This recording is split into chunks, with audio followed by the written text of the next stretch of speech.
ಭಾಗ ಯಾರು ಅಳ್ತಾರೆ ಅಂದ್ರೆ ಈ ಶೀರ್ಷಿಕೆ ಕೇಳಿದ ತಕ್ಷಣ ಒಂಥರ ಅಲ್ಲಾಡಿಸ್ಬಿಡುತ್ತಲ್ವಾ? ಹೌದು ಹೌದು, ತುಂಬಾನೇ ಆಳವಾದ ಪ್ರಶ್ನೆ ಅದು. ಇದು ಸುಮ್ನೆ ಒಂದು ಪುಸ್ತಕದ ಟೈಟಲ್ ಅಲ್ಲ, ನಮ್ಮ ಇಡೀ ಜೀವನದ ಉದ್ದೇಶದ ಬಗ್ಗೆನೇ ಒಂದು ಗಂಭೀರ ಪ್ರಶ್ನೆ. ಖಂಡಿತ. ಇವತ್ತು ನಮ್ಮ ಚರ್ಚೆಗೆ ಬೇಕಾದ ಎಲ್ಲಾ ಸಾಮಗ್ರಿಗಳೂ ಇವೆ. ಸುಭಾನ್ ಮೊಹಮ್ಮದ್ ಅವರ ರಿಸರ್ಚ್ ಪೇಪರ್, ಪ್ರೊಫೆಸರ್ ತನಯ ಪಾಟೀಲ್ ಅವರ ವಿಮರ್ಶೆ, ಆಮೇಲೆ ಲೈಫ್ಗ್ರಾಮ್ ವೆಬ್ಸೈಟ್ನ 101 ಪಾಠಗಳ ಸಾರಾಂಶ ಕೂಡ ಇದೆ. ಹೌದು, ಜೊತೆಗೆ ದ ಕ್ವೈಟ್ ಲಿಸ್ನರ್ ಯೂಟ್ಯೂಬ್ ಚಾನೆಲ್ನ ಆಡಿಯೋ ಬುಕ್ ವಿವರಗಳೂ ಇವೆ. ಸೊ ಇವತ್ತಿನ ನಮ್ಮ ಉದ್ದೇಶ ಈ ಪುಸ್ತಕ ಕೇವಲ ಯಶಸ್ಸಿನ ಬಗ್ಗೆ ಮಾತಾಡ್ತಾ ಅಥವಾ ಅದಕ್ಕಿಂತ ಮಿಗಿಲಾದ ಮಹತ್ವದ ಬಗ್ಗೆ ಏನಾದ್ರೂ ಹೇಳುತ್ತಾ ಅಂತ ನೋಡೋದು. ಸರಿ, ಶುರು ಮಾಡೋಣ. ಓಕೆ, ಹಾಗಾದ್ರೆ ಒಂದೊಂದಾಗಿ ಬಿಡ್ಸಿ ನೋಡೋಣ. ಖಂಡಿತ. ಮೊದಲು ಇದರ ಹಿನ್ನೆಲೆ ಅರ್ಥ ಮಾಡ್ಕೋಬೇಕು. ಇದು ರಾಬಿನ್ ಶರ್ಮಾ ಅವರ ಸೂಪರ್ ಹಿಟ್ ಪುಸ್ತಕ the monk who sold his Ferrari ಇದೆಯಲ್ಲ, ಹೌದು, ಅದರ ಮುಂದುವರಿದ ಭಾಗ. ಆದ್ರೆ ಇದೊಂದು ದೊಡ್ಡ ಕಥೆಯಲ್ಲ, ಬದಲಿಗೆ 101 ಸಣ್ಣ ಸಣ್ಣ ಸುಲಭವಾಗಿ ಅರ್ಥವಾಗುವಂಥ ಅಧ್ಯಾಯಗಳ ಒಂದು ಸಂಗ್ರಹ. ಓಕೆ. ಪ್ರೊಫ್ ತನಯ ಪಾಟೀಲ್ ಅವರ ವಿಮರ್ಶೆಯಲ್ಲಿ ಹೇಳೋ ಹಾಗೆ ಇದರ ಭಾಷೆ ತುಂಬಾ ಸರಳ, ಆದರೆ ಆಲೋಚನೆಗಳು ತುಂಬಾ ಆಳ. ಆ ಸರಳತೆಯೇ ಇದ್ರ ದೊಡ್ಡ ಶಕ್ತಿ ಅನ್ಸತ್ತೆ. ಸರಿ, ಹಾಗಾದ್ರೆ ಪುಸ್ತಕದ ಮೊದಲ ಮತ್ತು ಬಹುಶಃ ಅತ್ಯಂತ ಕಷ್ಟಕರವಾದ ವಿಷಯದಿಂದಲೇ ಶುರು ಮಾಡೋಣ. ಸ್ವಯಂ ಶಿಸ್ತು. ಶರ್ಮಾ ಇದಕ್ಕೊಂದು ವಿಚಿತ್ರ ಪದ ಬಳಸ್ತಾರೆ, ಕಠಿಣ ಪ್ರೀತಿ ಅಥವಾ ಟಫ್ ಲವ್.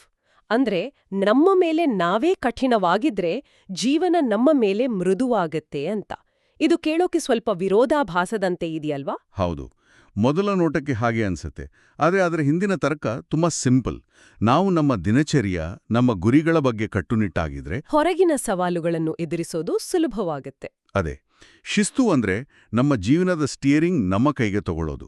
ಇದರ ಜೊತೆಗೆ ರೂಲ್ ಆಫ್ 21 ಬಗ್ಗೆನೂ ಹೇಳ್ತಾರೆ. ಒಂದು ನಿಮಿಷ, ಈ 21 ದಿನದ ನಿಯಮ ಈಗ ಸ್ವಲ್ಪ ಹಳೆಯದು, ಒಂಥರ ಸೆಲ್ಫ್ ಹೆಲ್ಪ್ ಕ್ಲಿಷೆ ತರಹ ಆಗಿದೆ ಅಂತಾರಲ್ಲ. ಕರೆಕ್ಟ್, ಒಳ್ಳೆ ಪಾಯಿಂಟ್ ಅದು. ಕೆಲವು ಸಂಶೋಧನೆಗಳ ಪ್ರಕಾರ ಒಂದು ಹೊಸ ಅಭ್ಯಾಸ ಪೂರ್ತಿಯಾಗಿ ರೂಢಿಯಾಗ್ಲಿಕ್ಕೆ 60-70 ದಿನಾನೇ ಬೇಕಾಗಬಹುದು. ಹಾಗಾದ್ರೆ ಶರ್ಮಾ ಅವರ ಉದ್ದೇಶ ಏನು? ಆ ನಂಬರ್ ಬಗ್ಗೆನಾ ಅಥವಾ ನಿರಂತರ ಪ್ರಯತ್ನದ ಬಗ್ಗೆನಾ? ಅದ್ಭುತವಾದ ಪ್ರಶ್ನೆ. ನೀವು ಹೇಳಿದ್ದು ನಿಜ.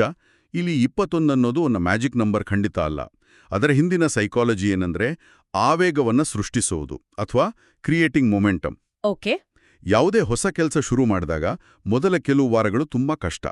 ಆ ಆರಂಭಿಕ ಪ್ರತಿರೋಧವನ್ನ ನಾವು ದಾಟಿದ್ರೆ ಮುಂದುವರಿಸೋದು ಸುಲಭ ಆಗುತ್ತೆ. ಅರ್ಥ ಆಯ್ತು. ಸೊ 21 ದಿನ ಅನ್ನೋದು ಒಂದು ಸಾಧಿಸಬಹುದಾದ ಗುರಿ ತರ ಕಾಣುತ್ತೆ ಅಷ್ಟೇ. ಅದೇ, ಅದು ಶುರು ಮಾಡೋಕೆ ಬೇಕಾದ ಪ್ರೇರಣೆ ಕೊಡುತ್ತೆ.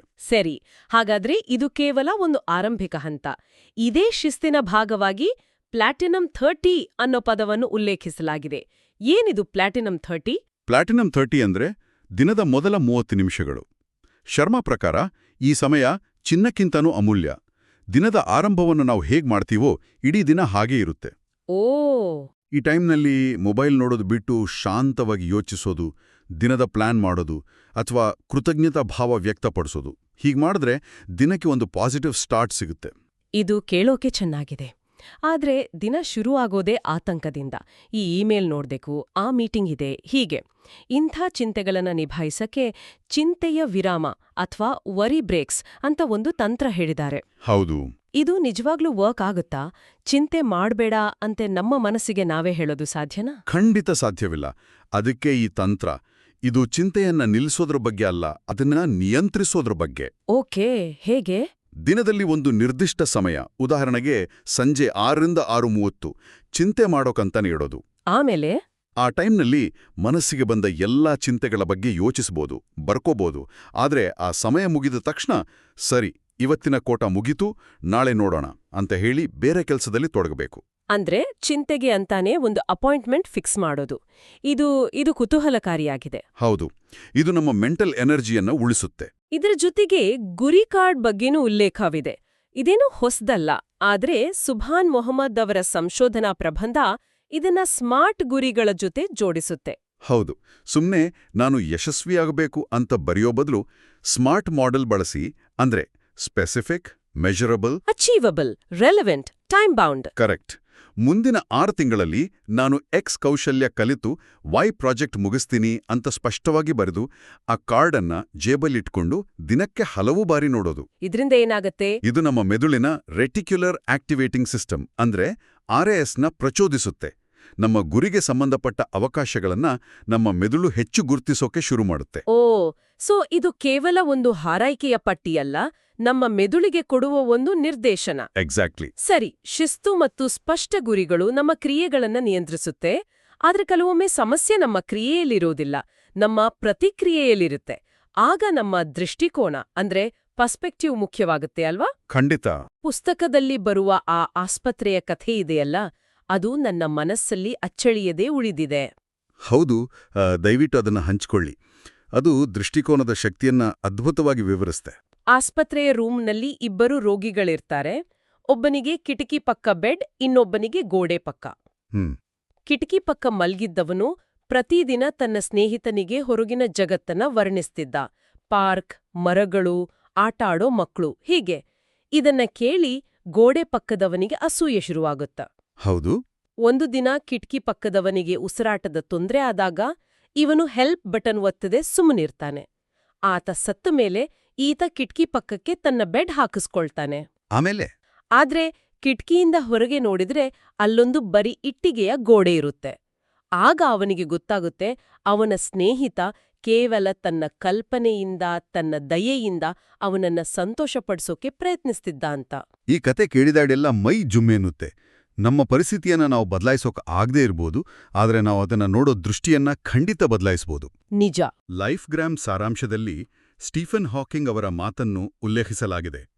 ನಾವು ಲಕ್ಷಾಂತರ ನಕ್ಷತ್ರಪುಂಜಗಳಲ್ಲಿನ ಒಂದು ಸಣ್ಣ ಗ್ರಹದಲ್ಲಿ ವಾಸಿಸುತ್ತಿರುವ ಲಿಂಗುಗಳು.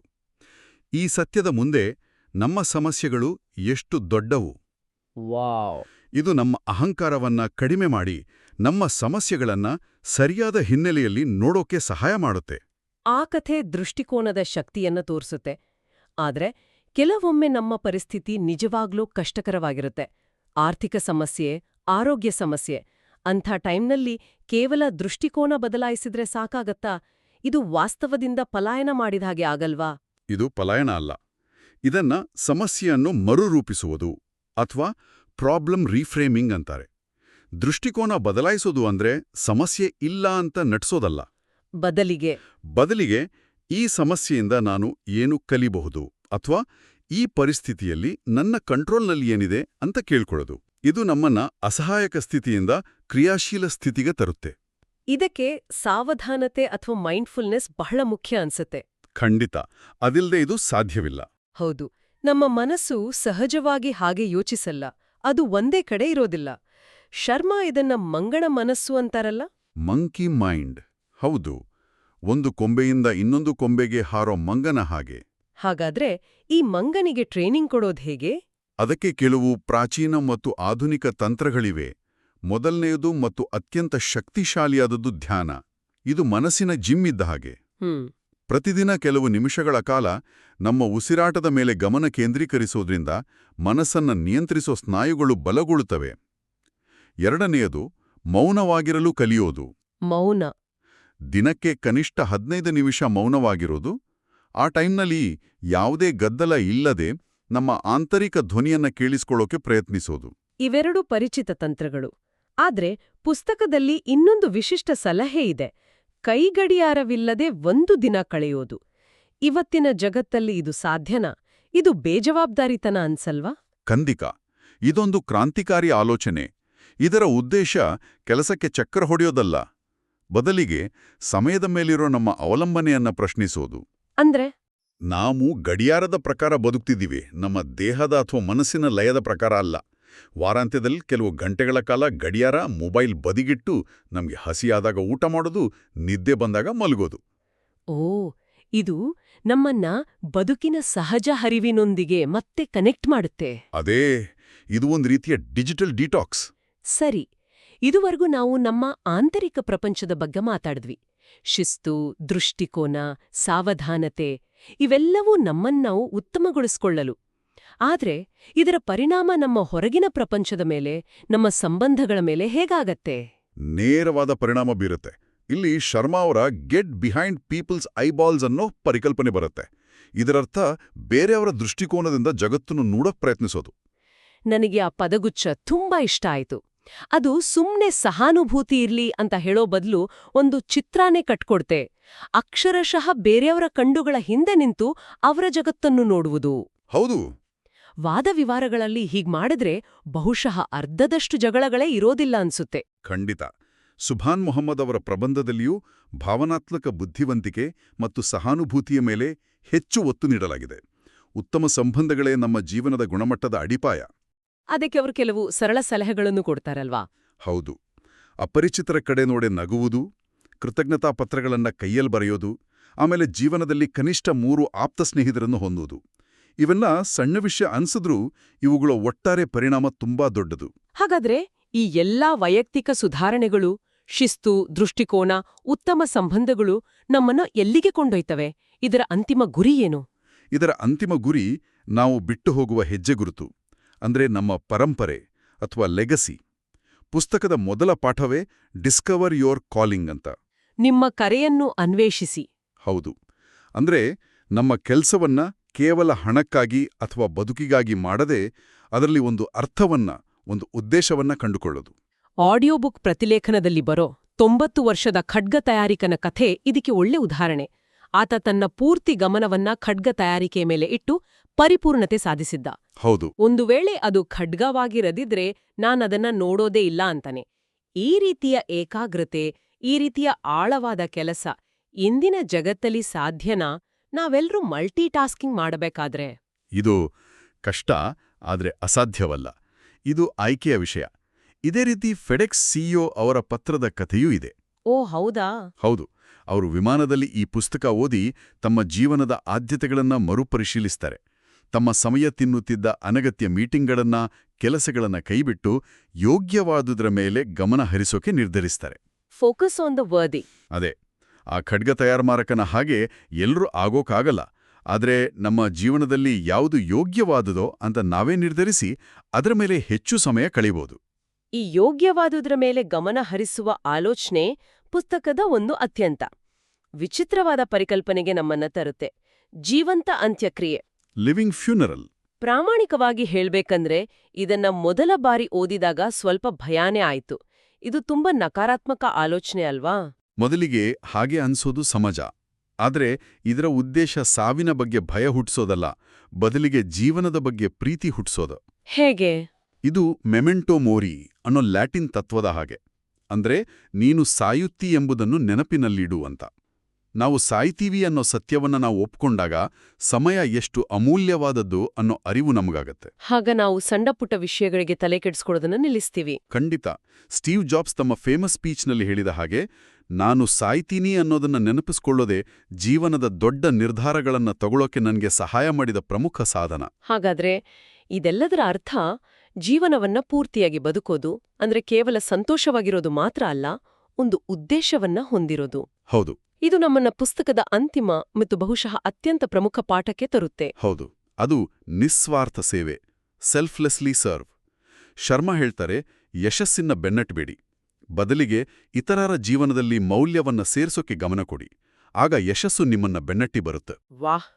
ಯಶಸ್ಸು ಅನ್ನೋದು ಸೇವಾ ಮನೋಭಾವದ ಒಂದು ಉಪ ಉತ್ಪನ್ನ ಅಷ್ಟೇ. ಈ ನಿಸ್ವಾರ್ಥ ಸೇವೆಗೆ ಮಹಾತ್ಮ ಗಾಂಧಿಯವರ ರೈಲಿನ ಕಥೆಗಿಂತ ಒಳ್ಳೆಯ ಉದಾಹರಣೆ ಸಿಗಲ್ಲ ಅನ್ಸುತ್ತೆ. ನಿಜ. ಗಾಂಧೀಜಿ ಚಲಿಸ್ತಿರೋ ರೈಲ್ ಹತ್ತುವಾಗ ಅವರ ಒಂದು ಚಪ್ಪಲಿ ಜಾರಿ ಕೆಳಗೆ ಬೀಳುತ್ತೆ. ಅದನ್ನ ವಾಪಸ್ ತಗೊಳಕ್ಕಾಗಲ್ಲ ಅಂತ ಗೊತ್ತಾದಾಗ ಅವರು ತಕ್ಷಣವೇ ತಮ್ಮ ಇನ್ನೊಂದು ಚಪ್ಪಲಿಯನ್ನು ಅದೇ ಜಾಗಕ್ಕೆ ಎಸೆಯುತ್ತಾರೆ. ಹೌದು. ಅವರ ಜೊತೆಗಿದ್ದವರು ಯಾಕೆ ಹೀಗೆ ಮಾಡಿದ್ರಿ ಅಂತ ಕೇಳಿದಾಗ ಗಾಂಧೀಜಿ ಹೇಳ್ತಾರೆ, ಆ ಒಂದು ಚಪ್ಪಲಿಯನ್ನ ಕಂಡುಕೊಂಡ ಬಡವನಿಗೆ ಅದರಿಂದ ಏನೂ ಉಪಯೋಗ ಆಗ್ತಿರ್ಲಿಲ್ಲ. ಈಗ ಅವನಿಗೆ ಒಂದು ಜೋಡಿ ಸಿಗುತ್ತೆ.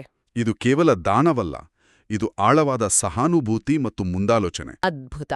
ಹಾಗಾದ್ರೆ ಇವತ್ತಿನ ಚರ್ಚೆಯನ್ನ ಒಟ್ಟಾರೆಯಾಗಿ ನೋಡಿದ್ರೆ ಕಠಿಣ ಪ್ರೀತಿಯ ಮೂಲಕ ನಮ್ಮ ಆಂತರಿಕ ಶಿಸ್ತನ್ನು ಕಂಡುಕೊಳ್ಳೋದ್ರಿಂದ ಹಿಡಿದು ನಮ್ಮ ದೃಷ್ಟಿಕೋನವನ್ನ ವಿಸ್ತರಿಸಿ ಮನಸ್ಸನ್ನ ಶಾಂತಗೊಳಿಸಿ ಕೊನೆಗೆ ನಿಸ್ವಾರ್ಥ ಸೇವೆಯ ಮೂಲಕ ನಮ್ಮ ಜೀವನಕ್ಕೊಂದು ಅರ್ಥವನ್ನ ಕಂಡುಕೊಳ್ಳುವವರೆಗಿನ ಒಂದು ಸಂಪೂರ್ಣ ಪ್ರಯಾಣವನ್ನ ಈ ಪುಸ್ತಕ ಕಟ್ಟಿಕೊಡುತ್ತೆ. ಹೌದು. ಇದು ಕೇವಲ 101 ಸಲಹೆಗಳ ಪಟ್ಟಿಯಲ್ಲ. ಇದು ಅರ್ಥಪೂರ್ಣ ಜೀವನ ನಡೆಸಕ್ಕೆ ಬೇಕಾದ ಒಂದು ತಾತ್ವಿಕ ಚೌಕಟ್ಟು. ಈ ಪುಸ್ತಕದಲ್ಲಿ ಒಟ್ಟು 101 ಪಾಠಗಳಿವೆ. ಎಲ್ಲವನ್ನೂ ಒಂದೇ ಸಾರಿ ಅಳವಡಿಸಿಕೊಳ್ಳೋದು ಅಸಾಧ್ಯ. ಹಾಗಾಗಿ ಈ ಚರ್ಚೆಯನ್ನ ಕೇಳುತ್ತಿರುವವರಿಗೆ ಒಂದು ಅಂತಿಮ ಚಿಂತನೆಯನ್ನ ನೀಡೋಣ. ಖಂಡಿತ. ಒಂದು ವೇಳೆ ಮುಂದಿನ 21 ದಿನಗಳವರೆಗೆ ಕೇವಲ ಒಂದೇ ಒಂದು ಪಾಠವನ್ನ ತಮ್ಮ ಜೀವನದಲ್ಲಿ ಅಳವಡಿಸಿಕೊಳ್ಳೋದಾದ್ರೆ ಅವರ ಜೀವನದಲ್ಲಿ ಅತ್ಯಂತ ಪರಿವರ್ತನಾತ್ಮಕ ದೊಡ್ಡ ಬದಲಾವಣೆಯನ್ನ ತರಬಹುದಾದ ಆ ಒಂದು ಪಾಠ ಯಾವುದು? ಒಳ್ಳೆ ಪ್ರಶ್ನೆ. ಆ ಒಂದು ಪಾಠವನ್ನ ಆಯ್ಕೆ ಮಾಡೋದು ಮತ್ತು ಅದನ್ನ ಅಭ್ಯಾಸ ಮಾಡೋದ್ರಿಂದ ಆಗೋ ಬದಲಾವಣೆಯು ಸ್ವತಃ ಒಂದು ದೊಡ್ಡ ಅನ್ವೇಷಣೆಯಾಗಬಹುದು.